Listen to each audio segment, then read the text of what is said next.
Hey everyone, welcome to day three. I've lost track of days. But we're talking to Jack from Social Chain, so I'll let him introduce himself. Cool, thank you.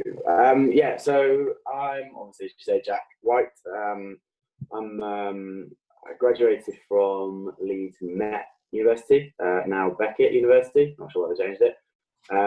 But did sports marketing there. So I graduated back in 2015, and have been on a bit of a journey to get to Social Chain where I am now. So I'm currently an account lead there, looking after accounts like Coca-Cola, Chelsea, Red Bull, things like that. So I guess that's sort of me in a nutshell. There's more, obviously, but we'll talk about that. Just a brief nutshell. So what was your first job after uni? First job after uni, it was, so I went into, to choose the degree in the first place in sports marketing was a bit of a weird one. So I'd always loved sport, as I'm sure most people do.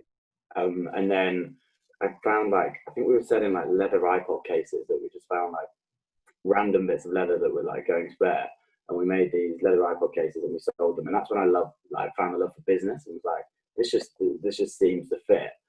So I thought, okay, well, I love sport, I love the business element, let's do sports marketing. It's quite a new course at Leeds Met at the time, so it was a little bit all over the place in terms of the course, so we almost had to teach ourselves. So my first job was actually at university. We started our own business, and it's a weird one because who doesn't start a clothing business at university, right? How cliche. But we started this business called Fluke Sportswear. Came up with the strapline. Was it Run Before You Walk? I think my mate's dad said it as a joke, and we were like, oh yeah, Nice. That was really cool, right? So there were Fruit of the Loom tees. There were professional, affordable. Trust me, I had that, but they naturally didn't sell. But that paired with the actual course itself, learned so much from it. Obviously, at the time, brand were getting big. That was where we sort of went to. So that was, I want to say, a sort of source of income, but it really probably wasn't. There's a lot of failures like that that have sort of happened throughout my sort of life there. That's interesting because me and George were talking on Tuesday, whatever day it was, about literally just giving things a try, and the best way to learn is literally just have a stab at it, see how you get on, because even in, like you say, if it doesn't go to plan and you don't sell any t-shirts, you've learned a valuable lesson. Yeah, I nearly wore one actually for this, but brand promotion. Yeah, exactly. No, it's exactly right. I think it's little things like setting up a business for us was, even going through the HMRC process and setting it up from a legal perspective that. You do not learn that anywhere. Really, you need. But yeah, there's so many setbacks that you're almost and that's something that I'll come on to in a bit as well. But one thing that I've learned, especially in the last 2 years of sort of being within the workplace, especially, is that a solution focused approach is so beneficial. It's not the best bits of advice I've ever had in the workplace is approach everything with a solution focus, and you almost take emotion out of it, and you're sort of left with this really pragmatic approach of going, oh, actually, it's not as bad as it seems. There are Yeah, definitely. And I think it's very easy to when you are presented with a problem to kind of panic, but in an actual fact there will be a solution for it. It's just kind of reducing that stress mode that you automatically go into, isn't it? Yeah, that's it. And I think the initial stress of finishing uni and going, well, what the hell do I do now? Yeah, is stress. So with me, when I finished, we handed our dissertation in to no good effect. We handed in a dissertation in the May, and then I landed a job in recruitment within about 2 weeks of that. For that in sort of the start of June, which meant that I was down in London and worked for 2 months before I'd actually graduated officially. But the actual process was I was trying to find sports marketing jobs. They don't tell you how to get sports marketing jobs at university. They don't tell you what to look for. They don't tell you the companies that are great. The recruitment consultant who was there, she was interviewing me. She said, "Oh, have you ever thought about a career in recruitment?" And then you just sort of, the blown smoke. Yeah, you get kind of sucked in, don't you? Of oh yeah, job, I'll take that. Exactly. And I mean, no, well, I say it now, but nobody really ever plans to get into recruitment. It's sort of like a, oh look, that's you know, you can make some money, you can do a bit with it. I mean, I wouldn't change it for the world. I think like the first place that I worked at was basically like uni and a workplace. It was sort of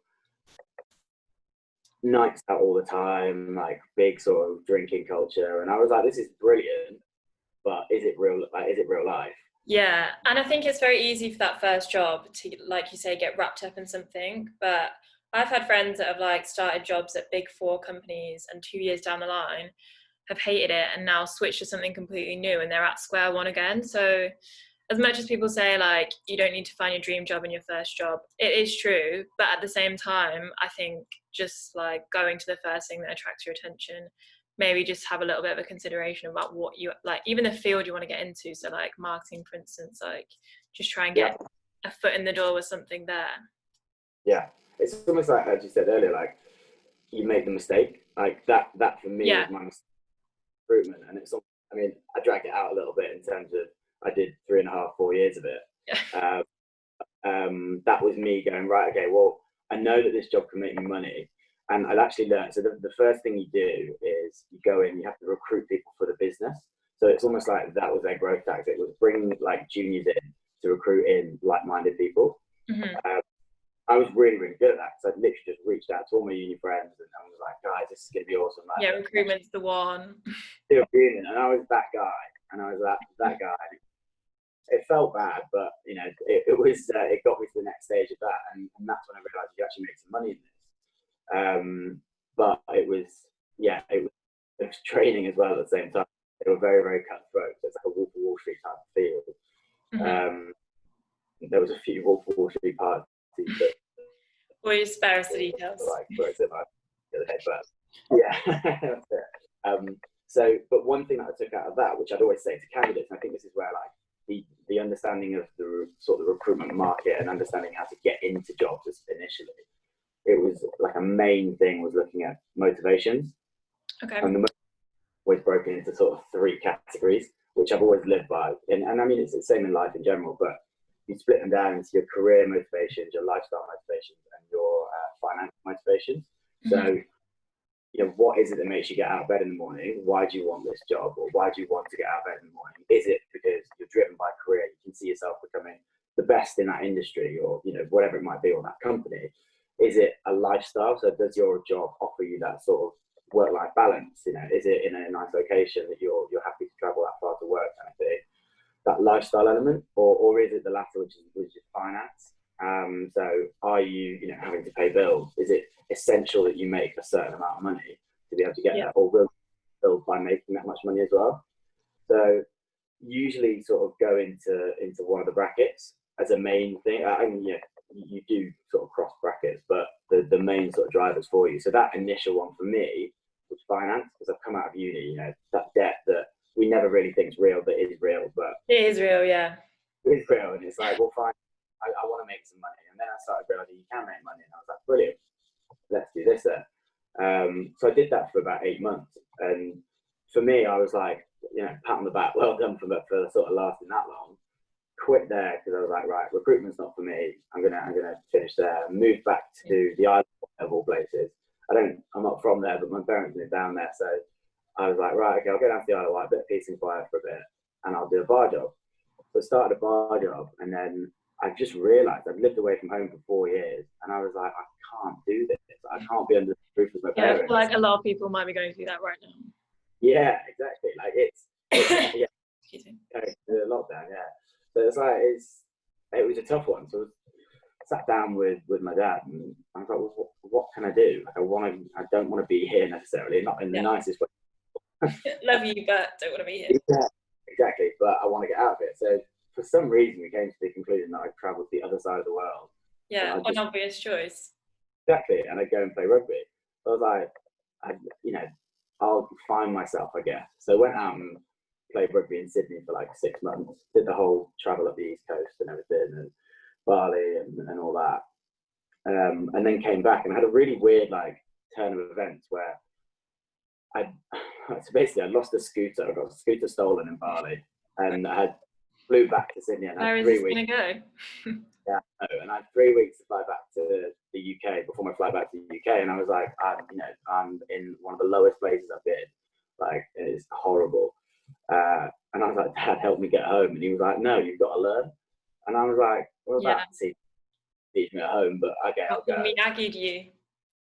I did the first 2 weeks, waited, and then I went to, with all that money that I didn't have, I went to the horse races, and I met somebody who was in recruitment at Hayes. And I was like, just having a chat with them and everything. And they were like, oh, do you want me to get you a job interview? That was a week before I flew home. And I was like, do you know what? Why not? So I went in for on the Tuesday. I meant to be flying on Sunday. Job interview Tuesday, then job interview Wednesday, Thursday. Got offered the job on a Friday, and was meant to be flying home on Sunday, but just sacked that off and accepted the job, and ended up staying there another 2 years. Yeah, so that's when I joined with Hayes, and it was a bit of a different environment where that first sort of recruitment thing was a lot of sort of sales and negotiation and quite ruthless and being persistent. The Hayes environment was a lot more nurturing in terms of it was looking at building relationships and what that looked like, and people skills and general sort of people skills, which you pick up at university, you pick up at school, but when you're like in an environment where you're talking to people every day, and I know you mentioned the other day about being in a call center and sort of building your confidence. That's key. Like if you and it goes down to that thing of just doing it. Like you're never going to get more confident if you don't try and be confident, if you don't try and put yourself in a situation. For sure. Okay, so from that then you went into a marketing role, right? What would you say were kind of the key skills that you took either from recruitment or just generally into your marketing role?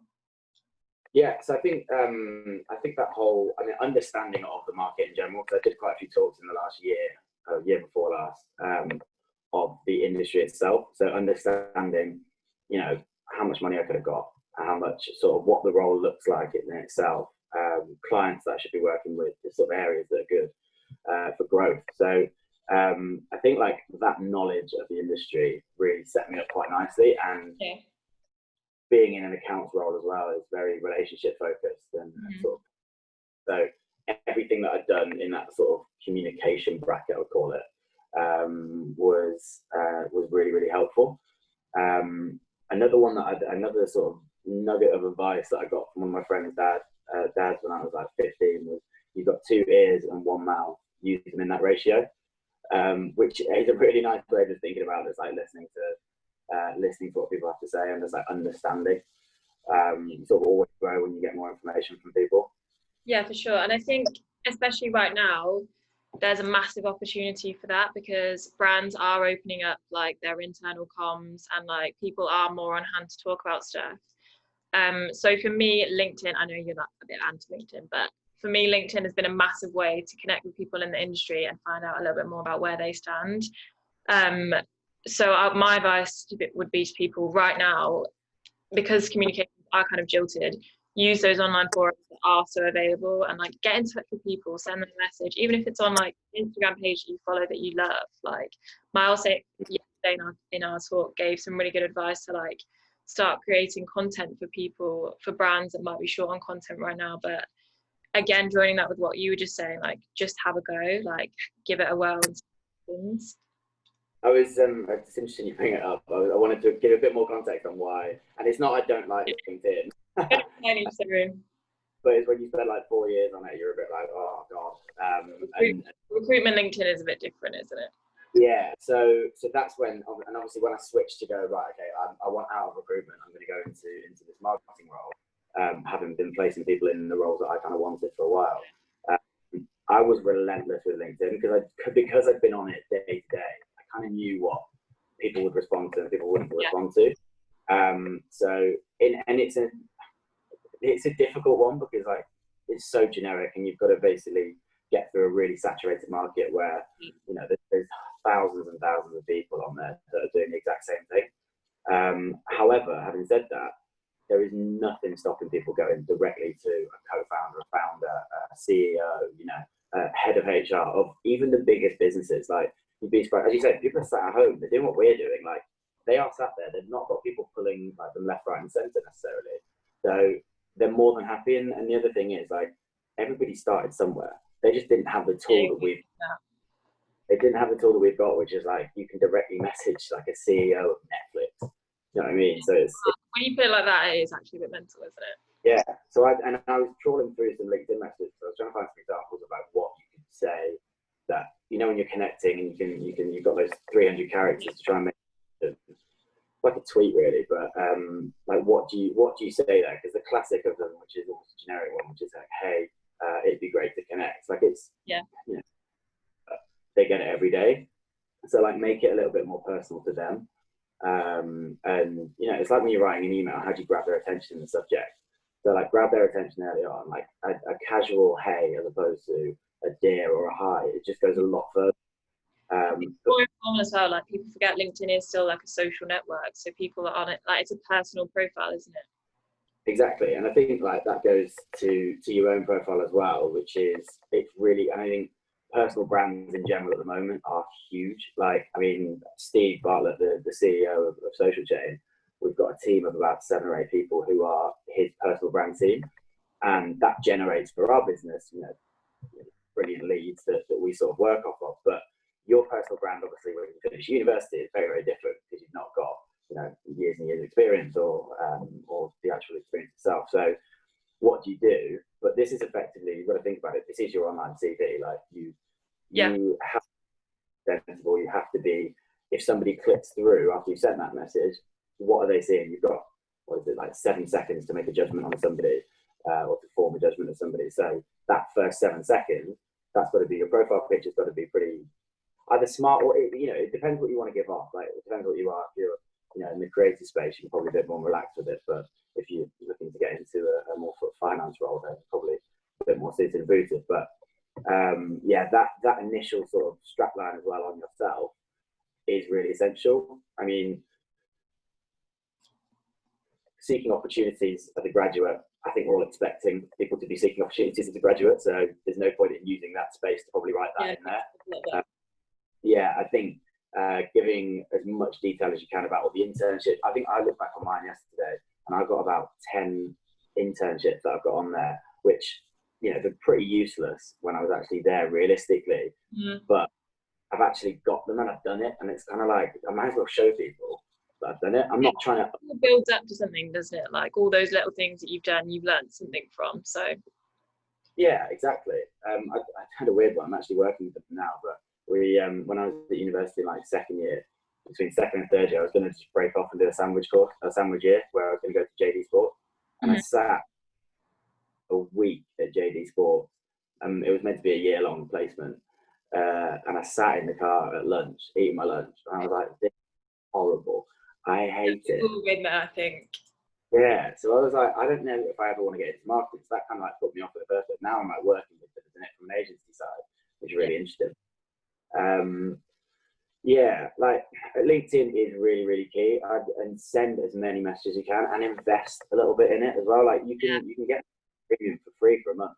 What a perfect time to do it now! Like when you're in lockdown, you can send emails which directly go to their email addresses. Like really, really important to like invest into it as well if you're going to do it. It's a little side project. Yeah, I mean, I probably spend more time on LinkedIn than I do on Instagram now, which I never thought I would say, but there we go. Wow. You looking for new jobs? Let's talk a little bit. Say again. Looking for new jobs or? No, not me. Not messing up that. Let's talk about a little bit about your role at Social Chain and maybe go through like your day to day. Yeah, sure.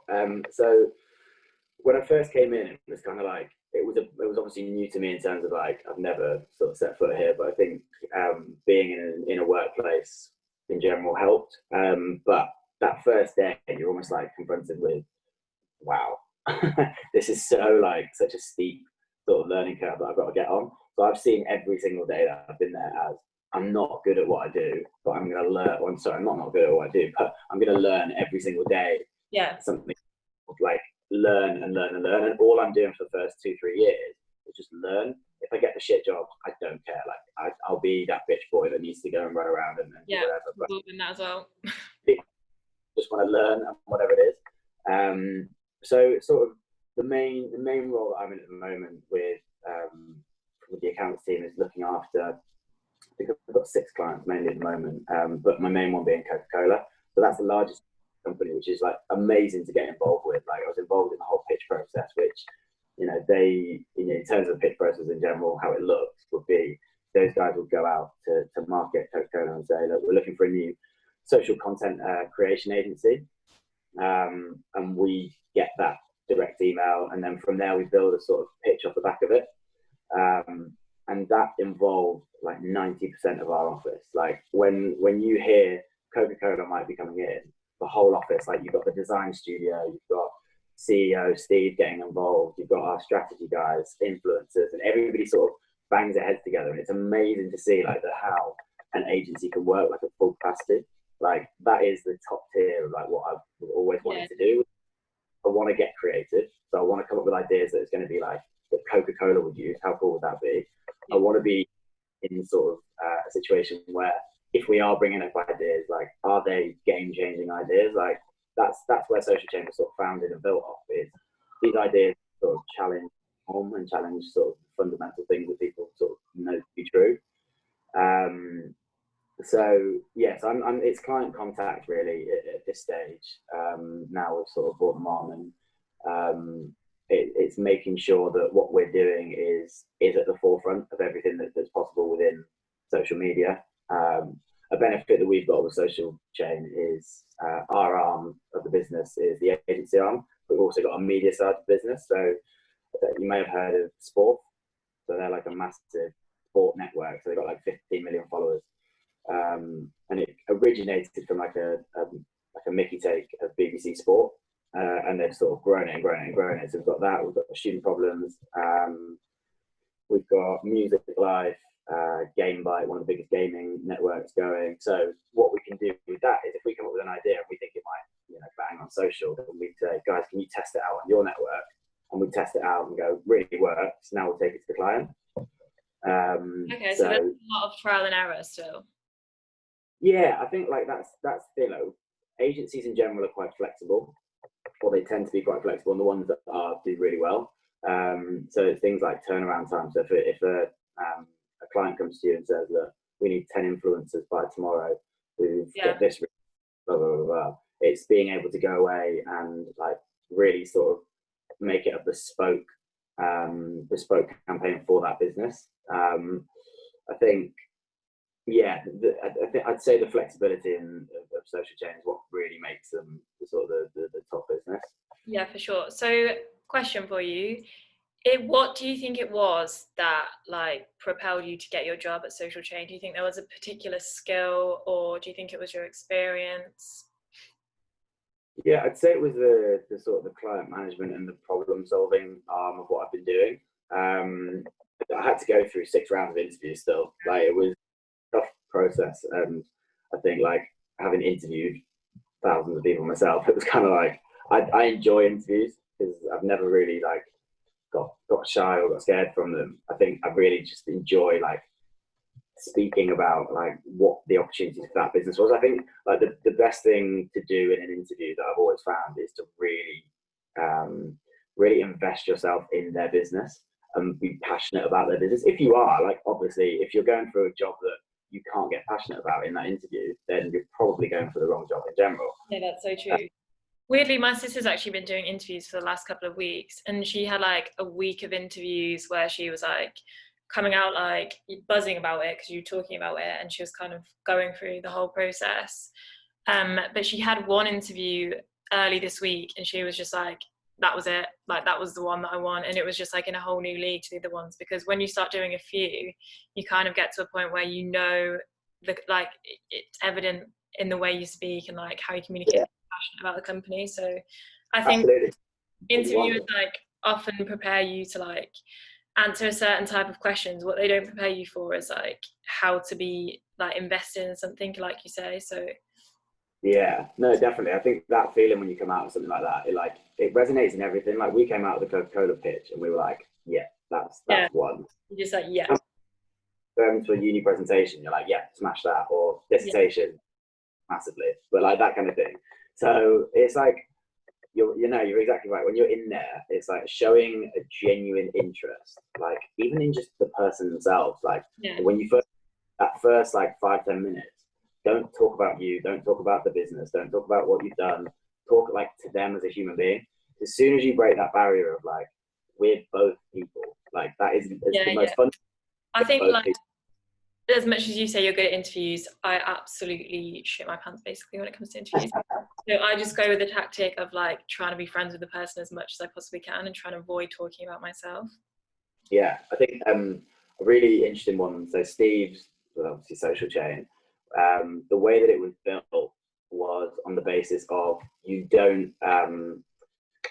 So basically, he's a dropout from university, so he can't judge people on their CVs because he's not really. So he was basing it on the fact that if you can sell yourself, then you can sell. So it was a case of why do you want this job, and that would be your job application. Some really bizarre like job applications initially. Like there was a guy who played FIFA, like he set up FIFA and he like put all the people that he knew who were at Social Chain in the team, and he made it well. And he did like a sequence of play that he commented over, and he was like, "And it's Steve Bartlett. He plays it to Joe, and Joe plays it back into." And I thought, and it's like a really weird like thing. He sent that in, and it was like he ended up working in the business for like 3.5 years. But that's just like you to put that much time into something. You're clearly invested before you've even started. 100%. Another guy flew an owl in to the office, and if you need a job, fly an hour into the office. There you go, do it. 100%. Cool. So, final thing, have you got like a little challenge to set everyone? Yeah, I guess the sort of the main one would be to do, and this is contradicting myself in a way, but LinkedIn, like in general, like get on. And what I'd say is aim to, if you can get premium because you get 30 emails on it. But you need to email 30 CEOs of either SME businesses, and probably SME businesses are better. I wouldn't go for Netflix just yet. Maybe wait a couple of weeks. Just because they usually have grad schemes and things like that, you can probably jump into. You know, like cool agencies, and you like do a bit of research and really get sort of some real insight into like what a business does, who the clients are they work with, what work they've done with that business, and like really just sort of push yourself out there, because I think now is the perfect time. And also request a call with them. So don't just say, oh, it'd be great to connect and you know, nice to chat further. Request a call within that initial opening bit. Say it'd be great to jump on a call for 5 minutes if you're free, or something like that. Great. That's interesting, because probably about 60% of the talks that are happening over the next 2 weeks are people that I've literally messaged through LinkedIn. Yeah, there you go. Yeah. Cool. Yeah. I think that's what we've got time for, but it's been a pleasure chatting. And any questions, anyone, I'll send Jack's details so you can get in touch. Cool. Awesome. Thanks, Jack.